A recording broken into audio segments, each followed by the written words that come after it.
হরে কৃষ্ণ। আজকে পরিচয় করে দিই এক পরম পরম পরম বৈষ্ণবের সাথে, যার ডাকে ভগবানকে এই ধরাধামে আসতে হয়েছে এই কলিযুগের জীবকে উদ্ধার করার জন্যে।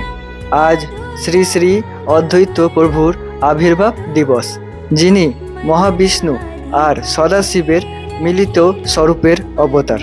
যখন অধর্ম বৃদ্ধি পেয়েছে এই দেখে অদ্বৈত প্রভু প্রচণ্ড আকুলতার সাথে তুলসী আর গঙ্গা জল দিয়ে শালিগ্রামের পুজো করে। তার আধ্যাত্মিক শক্তি আর তার প্রচণ্ড তীব্র ভক্তি দিয়ে যখন ডাকে, আর সেই ডাক বৈকুণ্ঠে গিয়ে শ্রীকৃষ্ণকে শ্রী চৈতন্য মহাপ্রভু রূপে অবতার হওয়ার জন্যে বাধ্য করে দিয়েছে।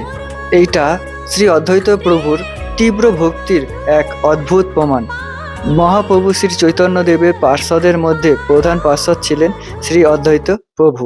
তো চলো আজকের এই বিশেষ দিনে শ্রী অদ্বৈত প্রভুর চরণে আমরা প্রার্থনা করি, যেন তার কৃপা দৃষ্টি থেকে যেন আমাদের বঞ্চিত না করে, আর এই ভক্তি জীবনে যেন আমরা খুব খুব খুব ভক্তি করতে পারি। হরে কৃষ্ণ, হরি বল।